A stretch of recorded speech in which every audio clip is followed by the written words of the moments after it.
Boker Tov, good morning everyone, and welcome to our daily class on Pirkei Avot according to the teachings of Chassidut. It is a great honor and zchut to be able to learn with you every morning, and thank you very much, Raya and Mordechai, for broadcasting this special shiur. We are learning Perek Rishon, chapter 1. You can open up your text to Mishna Tet. Yesterday we started learning the beginning of Mishnah Tet. So let's learn the Mishnah Tet inside, and we'll be able to learn a little bit in depth. Shimon ben Shatach Omer. Shimon, the son of Shatach, said, Hevei marbe lachkorat ha'edim. One should investigate the witnesses with many questions. Vehevei zahir bidvaracha, and you should be careful with your words. Shema mitocham yilmadu l'shaker. Perhaps from within your words, one can learn, those witnesses will learn how to lie. So the Bar Tanura explains over here that the judge should not say, perhaps the deed was like this or like that, or if it was like this, then the person will come out to be meritorious.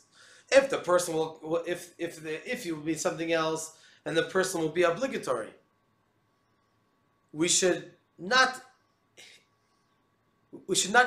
give them the words, give them the opportunity to see how they could lie in the future. Now, the Rabbi explains over here that there is a connection between the Tana, which said this statement, his name is Shimon ben Shatach, and the actual statement.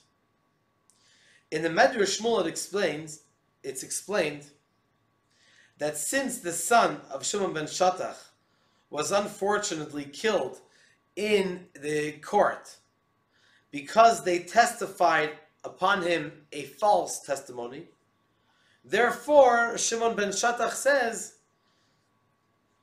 his instruction is to increase in investigating the witnesses. Because the more we investigate the witnesses, the better the chance is that it will be a true din, an appropriate judgment. And then the Rebbe says we can add that since Shimon ben Shatach was the friend of Yehuda ben Tabai, they were the pair. Yehuda ben Tabai was the Nasi, was the leader, and Shimon ben Shatach was the Av Beit Din, the leader of the Beit Din. So they served Am Yisroel together. And the Talmud tells regarding Yehuda ben Tabai that he said about himself that he was on the Beit Din that once killed an Eid Zomem. An Eid Zomem basically is a person that comes and says about another person that you could not have been there to say testimony about another party because you were with us at that time, another place, or you were in another place at that time. And so Shimon ben Shatach responded. So Yehuda ben Tabai says that he testified upon himself that he killed an Eid Zomem. The problem is that you cannot kill one Eid Zomem itself. If it was a lie that this person was somewhere else at the time of the act, then you have to prove that regarding both witnesses. You can't just find fault only one of the witnesses. And so that's what Rabbi Shimon ben Shatach responded to Yehuda ben Tabai, that you're only allowed to find fault in the testimony only if both witnesses that were Eidim Zomamin, that they found them that they were wrong. Therefore, Yehuda ben Tabai took upon himself, accepted upon himself, not to say any halacha without his pair, without Shimon ben Shatach. So since Shimon ben Shatach was a witness to this scenario where seemingly a person by mistake was killed. So therefore, he said, that we should increase to investigate the witnesses.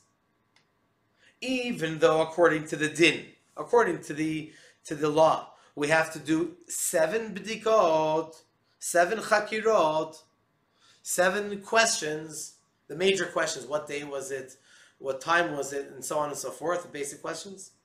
Nevertheless, lifnim mishurat hadin, beyond the letter of the law, Shimon ben Shatach teaches us that it's very important and helpful and beneficial to increase, to ask more and more questions, to make 110% sure that it's that person that did something wrong, and not, God forbid, to kill someone by mistake. Let's move on to the next Mishnah, Mishnah Yud. Mishnah Yud reads as follows, Mishnah 10. Here's the next pair, Shmaya v'Avtalion. Shmaya v'Avtalion, Shmaya and Avtalion kiblu mehem. They received the Torah from the previous generation of Yehuda ben Tabai and Shimon ben Shatach. Shmaya Omer, Shmaya says, Ehov et hamelacha. You should love the work. Usna et harabanot. And you should hate leadership. Ve'al titvada larashut.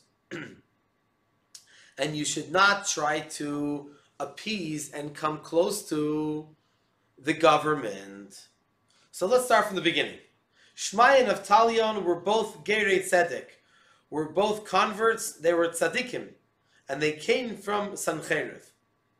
And Shmaya was the Nasi. He was the leader of Am Yisrael, and Avtalion was the Av Beit Din, the leader of the Beit Din. So what does Shmaya say? 3 statements. Number 1, Ehov et hamelacha.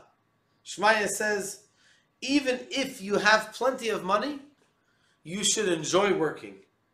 A person should always be involved in something, in working, keeping yourself busy. Because someone that's bored, that brings to the worst things. And that's why the Rebbe was very, very against the Rebbe was very against retiring, because when a person retires, sometimes the fact itself that the person realizes, okay, now I'm too old, or now I'm this, now I'm that already can, God forbid, make a person deteriorate. But when a person works, even if you retired your official job, but there are so many other things that you can do. You can take on projects, you can take on similar jobs to what you were used to doing for decades. When we do that melacha, then we continue to be healthy. And soon we're going to learn a beautiful, deeper interpretation into the word melacha. The next statement is, usna et rabbanut. Not, God forbid, rabbanut. It means you should hate leadership. A person might say, I am such an important person. What do you think? I'm going to get involved with this or that work, or this or that occupation. It's too low for me. I'm much higher than that. A person should never say that. A person should never let their ego get into this, because it's really important. If Hashem puts a person in a certain situation at a certain time, that means that it's divine providence that you could make a difference in that situation.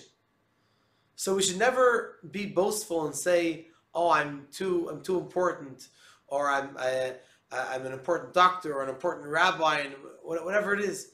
I'm way too educated for such a job. I even remember, I haven't heard it recently, but several years ago, we try to help people not only to do mitzvahs but also to find jobs. And sometimes people have a difficult time financially, and sometimes we'll suggest a certain job. We know there's a job opening, and some people will say, "What? I'm my master's in this or that. You think I'm going to take a job like that?" And so we try to tell the person, "Yeah, but at least you'll have food on your table. You'll be able to pay your rent. Bezrat Hashem, you'll look for another opportunity, and you'll be able to find something that suits you more." But no one should ever say, oh, this is too fancy. I'm too of an important person for this or that position. As the Talmud says, Rav said to Rav Kahana that it's worth it even to peel off skin from an animal in the marketplace, and you'll have your reward. It's not a very honorable occupation, to say the least. But work hard, earn your money, and be able to live a life the way Hashem wants you to be able to serve Hashem. And less, in other words, we should not have to come onto other people. If someone needs tzedakah, of course, we're there for them.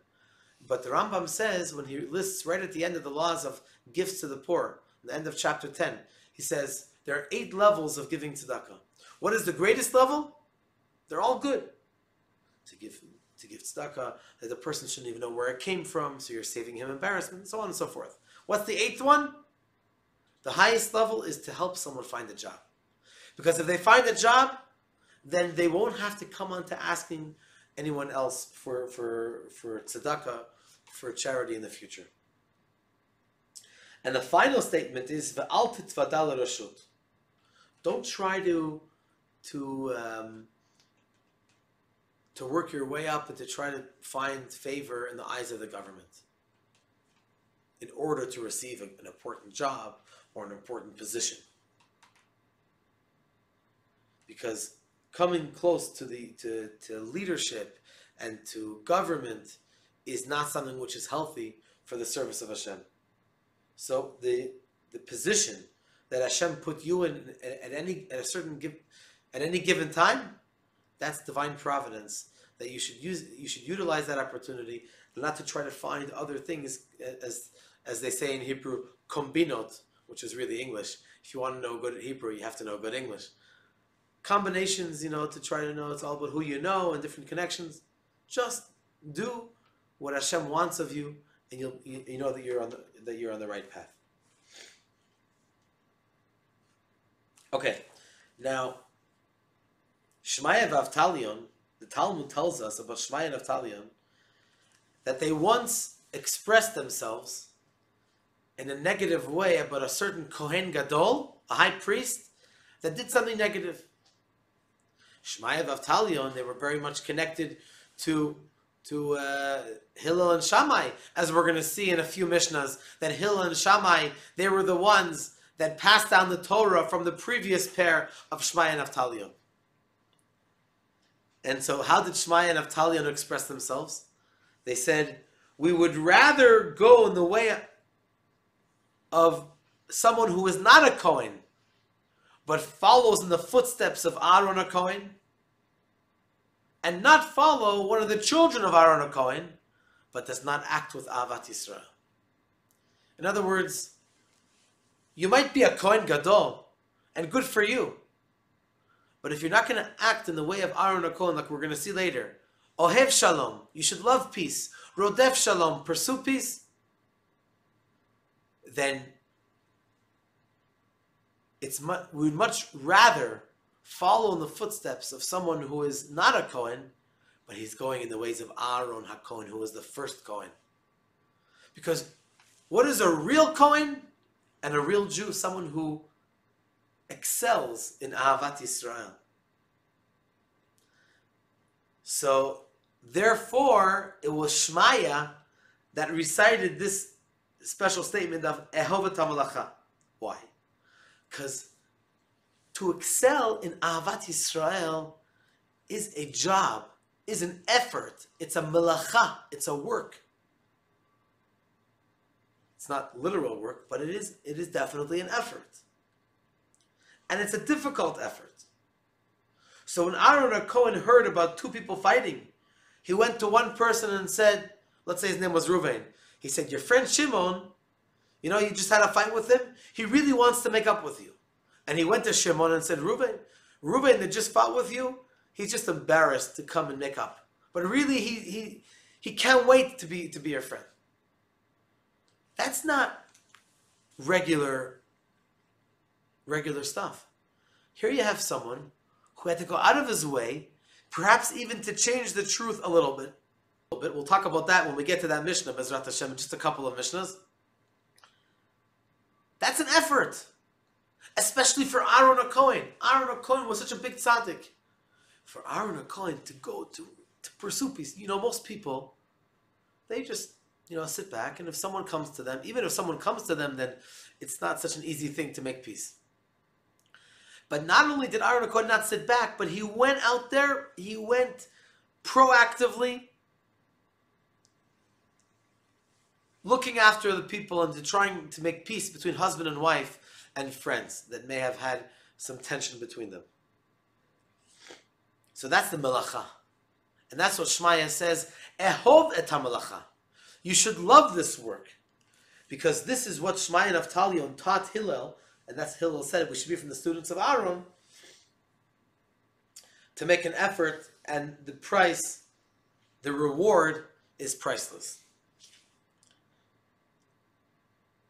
And then Shmaya adds, Usna et rabbanut.